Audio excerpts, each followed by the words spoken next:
ಎಲ್ಲರಿಗೂ ನಮಸ್ಕಾರ. Colour talkies ಕಾರ್ಯಕ್ರಮನ ಮಿಸ್ ಮಾಡ್ದೆ ನೋಡಿ. ನೀವು ಇನ್ನು ಹೆಚ್ಚಿನ ವೀಡಿಯೋಗಳನ್ನ 12 ರಾಶಿ ಬಗ್ಗೆ ಸಾಕಷ್ಟು ಮಾತಾಡ್ತೀನಿ.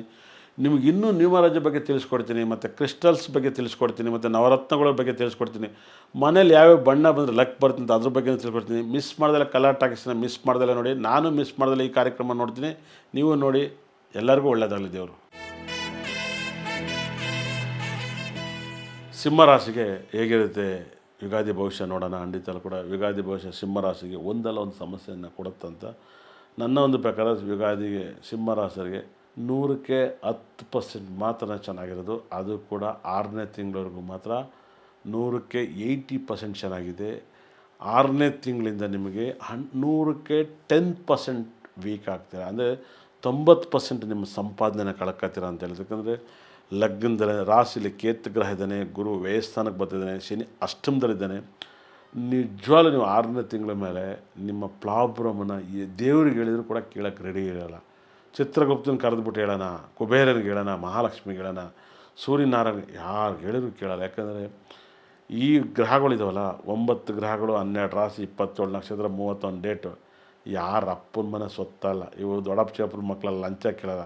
ನಾವೇನೋ ನೀವು ಹೇಳ್ತೀರ ಅಂತ ಒಂದು ಸಣ್ಣ ಪರಿಹಾರ ಹೇಳ್ಬೋದು, ಆದರೆ ಮಾಡಿದ್ದುಣ್ಣ ಮಾರಾಯ ಅನ್ನೋ ಥರ ಇರುತ್ತೆ.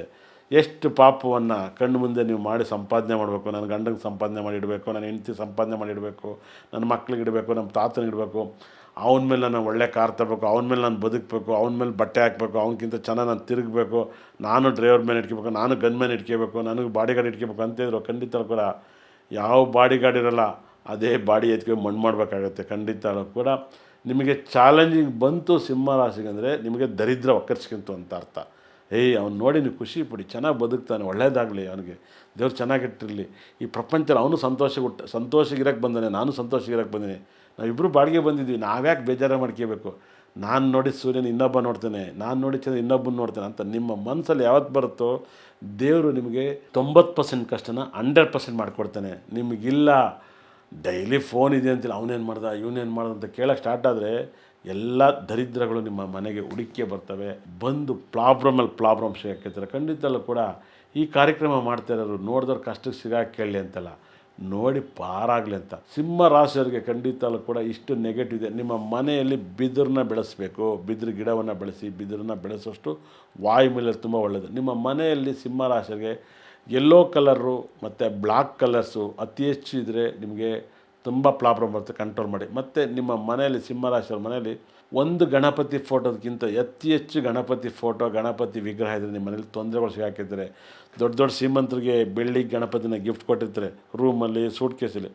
ಒಂದು ಗಣಪತಿಗೆ ಇರೋಕ್ಕಿಂತ ಮುಂಚೆ 2, 3, 5 ಗಣಪತಿ ನಿಮ್ಮಲ್ಲಿದ್ದರೆ ನಿಮಗೆ ಸಿಕ್ಕಾಪಟ್ಟೆ ಪ್ರಾಬ್ಲಮ್ ಇರುತ್ತೆ. ಸಿಂಹರಾಶಿಯವ್ರ ಮನೆಯಲ್ಲಿ ಗಣಪತಿ ಫೋಟೋ ಒಂದ್ರ ಮೇಲೆ ಇರಬಾರ್ದು. ಯಾಕಂದರೆ ಕೇತು ಗ್ರಹ ವಾಸ ಮಾಡ್ತಾನೆ. ಯಾವ ಗ್ರಹ ಕೇತು ರಾಶಿಗೆ ಬರ್ತಾನೋ ಅವ್ನು ಕಷ್ಟವನ್ನು ಕೊಡ್ತಾನೆ. ನೀವು ಗಣಪತಿನೇ ಅತಿ ಹೆಚ್ಚು ಇದ್ದಾಗ ಒಂದಲ್ಲ ಒಂದು ಸಮಸ್ಯೆ ಸಿಗಾಕಿರ್ತೀರ, ಒಂದಲ್ಲ ಒಂದು ಕಷ್ಟ ಸಿಗಾಕಿರ್ತೀರ. ಗಣಪತಿ ಫೋಟೋ, ಗಣಪತಿ ವಿಗ್ರಹವನ್ನು ಎಷ್ಟು ಕಂಟ್ರೋಲ್ ಮಾಡ್ತೀರೋ ಅಷ್ಟು ತುಂಬ ಒಳ್ಳೆಯದು. ಒಂದೇ ಒಂದು ಗಣಪತಿ ಫೋಟೋ ಇಡಬೇಕು. ನಿಮ್ಮ ಮನೇಲಿ ಗಣಪತಿ ಬೆಳ್ಳಿ ವಿಗ್ರಹನೂ ಇಟ್ಟಿದ್ದೀರಾ, ನಿಮಗೆ ಗಣಪತಿ ಫೋಟೋನು ಇಟ್ಟಿದ್ರೆ ಖಂಡಿತ ಕೂಡ ನಿಮಗೆ ನೆಗೆಟಿವ್ ಆಗುತ್ತೆ. ದಯವಿಟ್ಟು ಬೆಳ್ಳಿ ಗಣಪತಿ ಇದ್ರೂ ಕೂಡ ದಯವಿಟ್ಟು ಕೊಟ್ಬಿಟ್ಟು ಬೇರೆ ಏನಾದ್ರು ತಗೊಳ್ಳಿ. ಒಂದ್ರ ಮೇಲೆ ದಯವಿಟ್ಟು ಯೂಸ್ ಮಾಡಬೇಡಿ. ಯಾಕಂದರೆ ಕೇತು ಗಣಪತಿಗೆ ಅಧಿದೇವತೆ ಆಗ್ತಾನೆ. ನಿಮ್ಮ ಲೈಫಲ್ಲಿ ಸಿಂಹ ರಾಶಿಗೆ ಟೈಮ್ ಕೆಟ್ಟಿತ್ತೆ. ಕೀಳೆಂಪೆಳಂಬೂರು ಅಂತ ಒಂದು ಕೇತು ಟೆಂಪಲ್ ಇದೆ, ಅದು ಕಾರೈಕಲ್ ಹತ್ರ ಬರುತ್ತೆ. ಪಾಂಡಿಚೇರಿ ಕ್ಷೇತ್ರ ಕಾರೈಕಲ್, ಕುಂಭಕೋಣ ಪಕ್ಕ. ನೀವು ಅಲ್ಲಿಗೆ ಹೋಗಿ ದರ್ಶನ ಮಾಡಿ ಯಮಗಂಟ ಕಾಲದಲ್ಲಿ ಅತಿ ಹೆಚ್ಚು ಸಿಂಹರಾಶಿಯವರು ಪೂಜೆ ಮಾಡಿದರೆ ನಿಮಗೆ 100% ಒಳ್ಳೆಯದು. ಯಾಕಂದರೆ ಗಣಪತಿ ಕೇತುಗೆ ಯಮಗಂಟ ಕಾಲ ತುಂಬ ಚೆನ್ನಾಗಾಗುತ್ತೆ. ಮತ್ತು ಶನಿ ಅಷ್ಟಮದಲ್ಲಿದ್ದಾನೆ. ಸಿಂಹರಾಶಿಯವ್ರ ಮನೆಯಲ್ಲಿ ಡೈವರ್ಸ್ ಆಗೋದು, ಜಗಳ ಆಗೋದು, ತೊಂದರೆಗಳಾಗೋದು. ಯಾಕಂದರೆ ಜನ್ಮದಲ್ಲಿ ಕೇತು ಗ್ರಹ ಇರೋದು, ಗುರು ವ್ಯಯಸ್ಥಾನದಲ್ಲಿರೋದು, ಮತ್ತು ಶನಿ 8ನೇ ಮೇಲೆದು. ನೀವು ದೇವಸ್ಥಾನದಲ್ಲಿ ಕಳ್ತನಗಳಾಗುತ್ತೆ, ದೇವಸ್ಥಾನ ಪುರೋಹಿತರುಗಳಾಗಿದ್ರು ಕೂಡ ಕಳ್ತನ ಆಗುತ್ತೆ. ತುಂಬ ಜೋಪಾನಾಗಿರಿ, ಮನೇಲಿ ಕಳ್ತನ ಆಗುತ್ತೆ, ಜೋಪಾನಾಗಿರಿ ಸಿಂಹರಾಶಿ ಮನೇಲಿ. ಮತ್ತು ಎಲ್ಲಕ್ಕಿಂತ ಕಳ್ತನಕ್ಕಿಂತ ಹೆಚ್ಚಾಗಿ ನಿಮ್ಮ ಮನಸ್ಸೇ ಕಳ್ತನ ಆಗುತ್ತೆ. ಕಳ್ತನನೇ ಆಗಬೇಕು ಅನ್ನೋಂಗಿಲ್ಲ, ನಿಮ್ಮ ಮನಸ್ಸು ನಿಮ್ಮ ಕಂಟ್ರೋಲಿಗೆ ಸಿಗ್ತದೆ ಅಂದರೆ ನೀವು ಕಳ್ತನ ಆಗಿದ್ದೀರ ಅಂತ ಅರ್ಥ. ನೀವು ಯಾರೋ ಇದು ಮಾಡಿರ್ತೀರ ಅಂತ ಅರ್ಥ. ಅಂದರೆ ನಿಮ್ಮ ಬ್ರೈನ್ನ ಡಿಸ್ಟರ್ಬ್ ಮಾಡಿರೋ ಅಂತ ಅರ್ಥ ಆಗುತ್ತೆ. ಸಿಂಹರಾಶಿಯವರು ಎಷ್ಟು ಫ್ರೆಂಡ್ಶಿಪ್ಪನ್ನು ಕಂಟ್ರೋಲ್ ಮಾಡ್ತಿರೋ ಅಷ್ಟು ಒಳ್ಳೆಯದು. ಈ ವರ್ಷ ಪೂರ್ತಿ ಹೊಸ ಫ್ರೆಂಡ್ಸನ್ನ ಮಾಡಬೇಡಿ. ಹೊಸ ಫ್ರೆಂಡ್ಸನ್ನ ಎಷ್ಟು ಮಾಡ್ತಿರೋ ಅಷ್ಟು ತೊಂದರೆ ಸಿಗಾಕಿರ್ತಾರೆ. ಮತ್ತು ಸಿಂಹರಾಶಿಯವರಿಗೆ ದಯವಿಟ್ಟು ಹೇಳ್ತಾಯಿದ್ದೀನಿ, ಅತಿ ಹೆಚ್ಚು ಜೇನುತುಪ್ಪವನ್ನು ದಾನವನ್ನು ಮಾಡಿ. ಸಾಕಷ್ಟು ಒಳ್ಳೆಯದಾಗುತ್ತೆ. ಜೇನುತುಪ್ಪನ ನೀವು ದಾನ ಮಾಡಿದ್ರೆ ದೋಷ ನಿವೃತ್ತಿ ಆಗುತ್ತೆ. ಅದರಲ್ಲೂ ಕೂಡ ಸಿಂಹರಾಶಿಯವರು ಕೇತು ಟೆಂಪಲ್ಲು, ಗಣಪತಿ ಟೆಂಪಲ್ಗೆ ತುಂಬ ದಾನವನ್ನು ಮಾಡಿ, ಇಲ್ಲ ಹಸುಗಳಿಗೆ ಮೈ ತೊಳೆದು ಊಟ ಕೊಡೋದು. ಹಸುಗಳ್ನ ಊಟ ಕೊಟ್ಟು ಸಾಕಿದ್ರೆ ನಿಮಗೆ ಎಲ್ಲ ಥರದ್ದು ದೋಷ ಹೋಗಿ ಒಳ್ಳೆಯದಾಗುತ್ತೆ. ಹಸು ಅಂದರೆ ಯಾವುದೋ ಆಶ್ರಮದ ಹಸುಗೆ ಕೊಡೋದಲ್ಲ, ದಯವಿಟ್ಟು ಅದನ್ನು ಆಶ್ರಮದ ಹಸುಗಲ್ಲ, ಆಶ್ರಮ ಹಸು ಅಲ್ಲ, ನಿಜವಾದ ರೈತ ಹಸು ಕಟ್ಟಿರ್ತಾನೆ ನೋಡಿ, ಒಂದು ಹೊತ್ತು ಹುಲ್ಲಿರಲ್ಲ, ಅವನಿಗೆ ತುಂಬ ಕಷ್ಟ ಆಗ್ತಿರುತ್ತೆ, ಅಂಥನಿಗೆ ಹುಲ್ಲು ಕೊಟ್ಟು ಒಂದು ಬೆಡ್ಶೀಟ್ ಕೊಟ್ಟು ಬಂದು ನೋಡಿ, ಅದು ಸುಖನೇ ಬೇರೆ. ಹಳ್ಳಿ ರೈತ ಎಲ್ಲೋ ನೀವು ಕಾರಲ್ಲಿ ಹೋಗ್ತಾ ಇರ್ತೀರ, ಅವ್ನಿಗೊಂದು ದುಡ್ಡು ಕೊಟ್ಬಿಟ್ಟು ಹಸುಗೆ ಚೆನ್ನಾಗಿ ನೋಡ್ಕೊಳ್ಳಪ್ಪ ಅಂತೀರಿ, ಅವನ್ನೇ ನೋಡ್ಕೊಳ್ಳಿ, ಅದನ್ನು ನೋಡ್ಕೊಳ್ಳೇ ಬಿಡಲಿ, ಭಗವಂತನಿಗೆ ಒಂದು ಖುಷಿ ಆಗುತ್ತೆ, ಅದು ಭಾಳ ಒಳ್ಳೆಯದಾಗುತ್ತೆ. ಮತ್ತು ಹಸುಗಳ್ನ ಅತಿ ಹೆಚ್ಚು ನೀವು ನೋಡಿ. ಆದರೆ ಸಿಂಹ ಒಂದು ವೈಬ್ರೇಷನ್, ಸಿಂಹರಾಶಿಯರು ನಿಮ್ಮ ಬಾತ್ರೂಮಲ್ಲಿ ನರಿ ಫೋಟೋವನ್ನು ಇಡಿ, ತುಂಬ ಒಳ್ಳೆಯದಾಗುತ್ತೆ. ನೋಡಿ ಬಿಗ್ ಬಾಸಲ್ಲಿ ನಾನಿದ್ದಾಗ ನರಿ ಫೋಟೋ ಬಾತ್ರೂಮಲ್ಲಿ ಇಟ್ಟಿದ್ರು. ಅಂದರೆ ನೀವು ಬಾತ್ರೂಮಲ್ಲಿ ಅತಿ ಹೆಚ್ಚು ಐಡಿಯಾಗಳು ಬರುತ್ತೆ, ಅಲ್ಲಿ ಟೈಮ್ ಪಾಸ್ ಮಾಡ್ತೀರಾ, ಆವಾಗ ನೀವು ನೋಡ್ತಾ ಇರ್ತೀರ. ಖಂಡಿತ ಕೂಡ ತುಂಬ ಜನಕ್ಕೆ ಬಾತ್ರೂಮಲ್ಲಿ ನರಿ ಫೋಟೋವನ್ನು ಒಂದು ಕನ್ನಡಿ ಬಾಗ್ಲ ಹತ್ರ ಎಲ್ಲ ಇಡಿ, ಬಾತ್ರೂಮ್ ಒಳಗಡೆ ಅಲ್ಲ, ಆ ಹಾಲ್ ಹೋಗಿದ ತಕ್ಷಣ ಎಂಟ್ರೆನ್ಸಲ್ಲಿ ಆ ಬಾತ್ರೂಮ್ ಹತ್ರ ಒಂದು ಕನ್ನಡಿ ಇಟ್ಟಿರ್ತೀರ, ಆಚೆ ಎಲ್ಲ ಒಂದು ಕಡೆ ನರಿ ಫೋಟೋಗಳನ್ನ ಹಾಕಿ, ತುಂಬ ಒಳ್ಳೆಯದಾಗುತ್ತೆ. ಮತ್ತು ಬಾತ್ರೂಮಲ್ಲಿ ನೆಗೆಟಿವ್ ಬರ್ದಿರ್ತಾರೆ, ನಮ್ಮಲ್ಲಿ ಸ್ಟೋನ್ ಇದೆ, ದಯವಿಟ್ಟು ಅದನ್ನು ಯೂಸ್ ಮಾಡಿ, ತುಂಬ ಒಳ್ಳೆಯದಾಗುತ್ತೆ. ಆ ಹೆಸರೆಲ್ಲ ಹೇಳ್ಬೋದು. ಇಲ್ಲೇನಾಗುತ್ತೆ ಗೊತ್ತಾ, ತುಂಬ ಜನ ಕಮಲೋತ್ಪತ್ತಿ ಅಂತ ಹೇಳ್ತಿದ್ದಾರೆ, ಖಂಡಿತ ಕೂಡ ಅದರ ಅರ್ಥ ಹೇಳಿಂದ ಯಾರೂ ಹೇಳಲ್ಲ.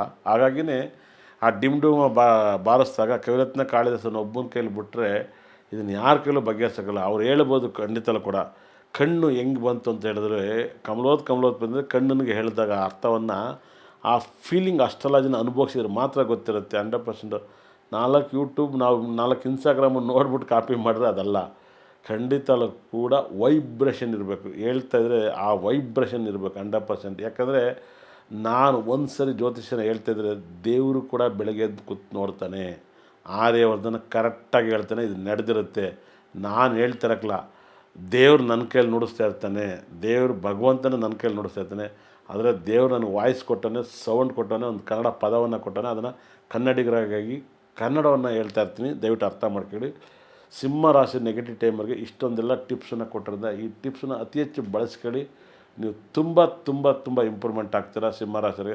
ಸಿಂಹರಾಶಿಯರಿಗೆ ಅತಿ ಹೆಚ್ಚು ಪಚ್ಚೆ ಅನ್ನು ಯೂಸ್ ಮಾಡಿ, ಪಚ್ಚೆ ಅತಿ ಹೆಚ್ಚು ಯೂಸ್ ಮಾಡಿ ಒಳ್ಳೆಯದಾಗುತ್ತೆ. ತುಂಬ ಮಾವಿನ ತೋರಣವನ್ನು ನೀವು ಮಿಸ್ ಮಾಡ್ದಲೇ ಭಾನುವಾರ ಸಹ ತಪ್ಪದಲ್ಲೇ ಮಾವಿನ ತೋರಣವನ್ನು ಸಿಂಹರಾಶಿಯರು ಹಾಕಿ, ಖಂಡಿತ ಕೂಡ ಸಖತ್ ಪಾಸಿಟಿವ್ನ ಕಾಣುತ್ತೆ. ಬುಧವಾರ ಇಲ್ಲಾಂದರೆ ಭಾನುವಾರ ಒಂದು ಮಾವಿನ ತೋರಣವನ್ನು ಹಾಕಿ, ನಿಮ್ಮ ಪ್ರಾಬ್ಲಮ್ ಎಲ್ಲ ಕ್ಲಿಯರ್ ಆಗುತ್ತೆ. ಭಾಳ ವಿಶೇಷವಾಗಿ ಸಿಂಹರಾಶಿ ಮನೆಯಲ್ಲಿ ದಯವಿಟ್ಟು ಬಿಲ್ಪತ್ರ ಇಲ್ದಲೇ ಡೈಲಿ ಮನೇಲಿ ಇರಬೇಡಿ. ಬಿಲ್ಪತ್ರನ ದೇವ್ರ ಮನೇಲಿಡಿ, ತುಂಬ ಒಳ್ಳೆಯತ್ತೆ. ಬಿಲ್ಪತ್ರೆಯನ್ನು ಕೂಡ ಬಾಗಿಲಿಗೆ ತುಳಸಿ ಬಾಗಿಲಿಗೆ ಮಾವಿನ ತೋರಣ ಥರ ಒಂದು ಹಾಕಿ, ಮಾವಿನ ತೋರಣ ಒಂದು ತುಳಸಿನ ಹಾಕಿ ನೋಡಿ, ಬಿಲ್ಪತ್ರೆನ ನಿಮ್ಮ ಪ್ರಾಬ್ಲಮ್ ಕ್ಲಿಯರ್ ಆಗುತ್ತೆ. ಇಷ್ಟ ತನಕ ಸಿಂಹರಾಶಿ ಬಗ್ಗೆ ನಾನು ಸಾಕಷ್ಟು ಮಾಹಿತಿ ನೀಡಿದ್ದೀನಿ. 10% ಇದನ್ನು ನಾನು 100% ಮಾಡಿಕೊಟ್ಟಿದ್ದೀನಿ. ನೋಡಿಬಿಟ್ಟು ನೀವು 1000% ಆಗಿ ಅಂತ ನಾನು ಕೈ ಮುಗಿತಿದ್ದೀನಿ. ಇಷ್ಟ ತನಕ ನೋಡಿದವ್ರ ಮನೆ ಉದ್ಧಾರ ಆಗಲಿ ಅಂತ ಕೈ ಮುಗಿತೀನಿ. ನಮಸ್ಕಾರ, ಒಳ್ಳೆಯದಾಗಲಿ.